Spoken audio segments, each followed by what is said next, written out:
4 तारीख को आप लोगों का फैसला ये तय करेगा। अगले किसी आयोजन के अंदर मुख्य अतिथि के तौर के ऊपर उस प्रोटोकॉल की लिस्ट के अंदर उमेदा राम जी आई, ये हम लोगों की इच्छा है, और कैलाश जी आई तो भी हम लोगों को मंजूर है। उमेदा राम जी के गांव पुनियों के तले के अंदर 10 लाख रुपए, क्या जो उमेदा राम जी की सोच है उसकी जड़ एमएलए फंड से 10 लाख रुपए पुनिया के तले के। केताराम जी तैयार हो आप कॉमरेड साहब, ये बैठे हुए में से कोई जीतेगा तो इनके एमपी फंड से अपन भाई तू पंजी के अंदर इसी प्रेरणा से शुरू हुई बात को इनसे लेने के लिए अपन लोग चले। अंत में मैं एक बात ही कहना चाहता हूं, इस बात को आप समझो। हम लोगों के राजनीतिक विचारधारा के अंदर मतभेद है और रहेंगे, क्योंकि हमारी अपनी अपनी विचारधारा है। चुनाव हम लोगों ने आमने सामने लड़ा, मजबूती से लड़ा। उमेदा राम जी और मैंने भी चुनाव लड़ा, मेरा सौभाग्य रहा, मैं जीत गया, पर वो हार उमेदा राम जी की हार नहीं थी, उस हार में भी उमेदा राम जी की जीत थी। मैं और कर्नल साहब लड़े, मैं बुरी तरह से उस समय संघर्ष कर रहा था अपनी जमानत बचाने के लिए, मेरी जमानत भी बचा दी और कर्नल साहब को आप लोगों ने जिता दिया। अभी भी हम लोग आमने सामने मुकाबला कर रहे हैं।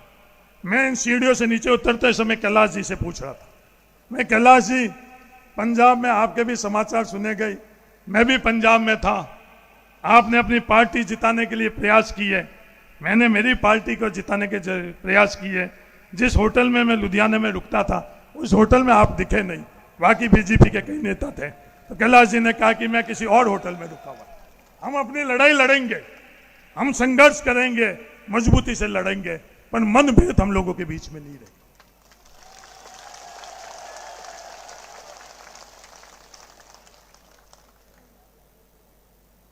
अंत में मेरा आप सब लोगों से यह निवेदन है, पाचाराम जी कई नाम बता रहे थे, उद्भव सिंह, मैं उनसे सहमत नहीं।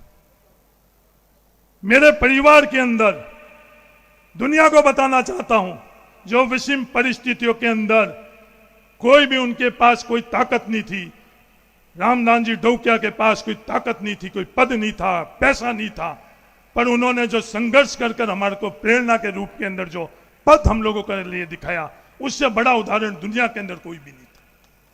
जिनका नाम आप ले रहे हो, उनके परिवार के पास पद था, उनके पास पैसे थे, उनकी पहचान थी। उस परिस्थितियों के अंदर आज हम लोगों को पद रामदास जी ढौकिया के कारण मिला है। आज हम लोगों के पास जो करोड़ों रुपया आपको दिख रहे हैं, वो हम लोगों को रामदास जी ढौकिया के कारण मिले। जो पैसा हम लोगों के पास है, जो जागृति हम लोगों के पास है, जो ताकत हम लोगों के पास है, अगर किसी को पूजना है तो मेरे आप सब लोगों से ये निवेदन है, रामदास जी ढौकिया को पूजो। किसी को पूजना है, किसी को आदर्श बनाना है, हल्लाल जाट को आप करो। किसी को आदर्श अपने परिवार में दुनिया देखने की जरूरत नहीं है। आज मदन कौर जी की उम्र ज्यादा हो गई है, जोधपुर के अंदर हमारे आदर्श बैठी है मदन कौर जी। गंगाराम जी आज हम लोगों के बीच में नहीं है, वो हमारे लिए आदर्श है। हेमाराम जी चौधरी हम लोगों के लिए आदर्श है। दुनिया के अंदर हम लोगों को जाकर देखने की जरूरत नहीं।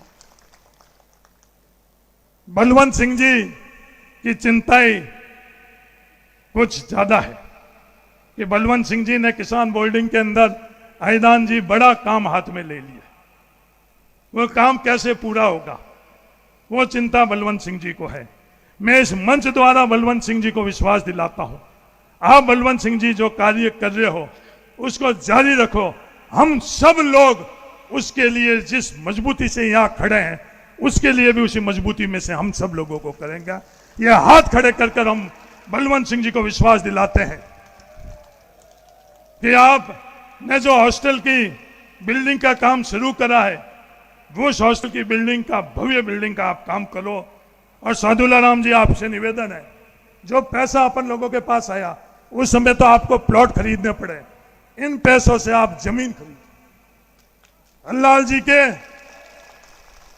ये प्रेरणा हमको हेमाराम जी ने दी कि करोड़ों लोग आकर आश्चर्यचकित हुए कि 100 करोड़ रुपए की जमीन और वीरेंद्र धाम के लिए दी। उस प्रेरणा को अपने को आगे बढ़ाते हुए बड़ी जमीन अपन, जिससे आने वाले जो नौजवान पीढ़ी है अपने से भी ज्यादा मजबूती से उस जमीन पर इससे भव्य बिल्डिंग और भव्य काम करे। मेरा निवेदन है, जो ताकत आज पैसों की आपको मिली उस जमीन खरीदने में करो। बातें बहुत हैं। हेमाराम जी ने कहे, रात को ये निर्देश थे पेमाराम बादू जैसे मैं आया माइक लेकर और सादुल्ला राम जी के सामने कि हेमाराम जी ने अपील की कि कल सुबह धोती कुर्ते में आना है। तो सादुल्ला राम जी ने कहा, जब हेमाराम जी ने अपील कर दी वो सबकी अपील है, तो मैंने भी आज पहले दफे ये धोती कुर्ता पहनकर और आज उनकी अपील में आया। और कई बातें हैं, एक हेमाराम जी ने और निर्देश दिया कि बाकी बातों को वापस दोहराना नहीं। तो और ध्यान में कई बातें हैं, मैं दोहरा नहीं रहा हूं, मंच में भी समय की पाबंदी है। जोगाराम जी से मेरा निवेदन है, जो कल मैं इस पॉल में मैंने बात की कि हल्लाल जी की और रामदान जी की जीवनी हम डिजिटल जीवनी बनाई। जो भी संसाधन चाहिए हमारा परिवार तैयार है कि आज जो हम लोगों को बदनाम कर रहे हैं, वो आज जो ताकतें हम लोगों को सच्चाई के खिलाफ बदनाम कर रही है, तो वो सच्चाई डिजिटल तौर के ऊपर हम अमर कैसे रख सके, उसके लिए जोगाराम जी जिस चीज की भी आवश्यकता है, आप तो पहले किताब लिख रहे हो, किताब के समानांतर वो जीवनी भी डिजिटल होनी चाहिए, मेरा आपसे निवेदन है। धन्यवाद, जय हिंद। एक अंत में और बात करना हूं, मिनखों की क्या माया है वो मैं आपको समझाना चाहता हूं। लोग मिनखारी माया, ये मिनखों की माया ये है जो प्रोटोकॉल के तहत अपन सब लोगों को नजर आती है। यहां एक तो प्रोटोकॉल है सरकारी प्रोटोकॉल में हम सबसे बड़े हैं कैलाश जी, प्रोटोकॉल में है या नहीं है? प्रोटोकॉल के अंदर महेंद्र जी भी मेरे से और प्रियंका जी से बड़े हैं। और एक सामाजिक प्रोटोकॉल में हम सब लोगों से बड़े कौन है? जगरामपुरी जी। सामाजिक प्रोटोकॉल में हम सब लोगों से बड़े कौन है? हेमाराम जी। ये सामाजिक प्रोटोकॉल भी है उस सरकारी प्रोटोकॉल के सामने। और जिस सदन में उस कुर्सी के आगे उमेदाराम जी एक जिला परिषद के सदस्य के तौर पर प्रोटोकॉल में बैठते थे। 4 तारीख को आप लोगों का फैसला ये तय करेगा,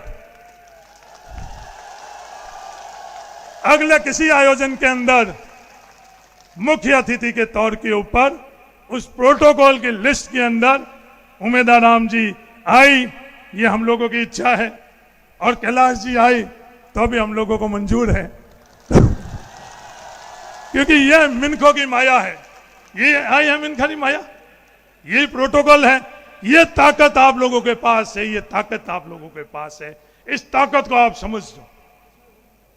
भली भली चीज को आप उलट देते हो, सबसे अंत में वाले को सबसे आगे कर लेते हो और सबसे आगे वाले को सबसे पीछे कर लेते। इस ताकत को आप पहचानो। धन्यवाद, जय हिंद, राम राम।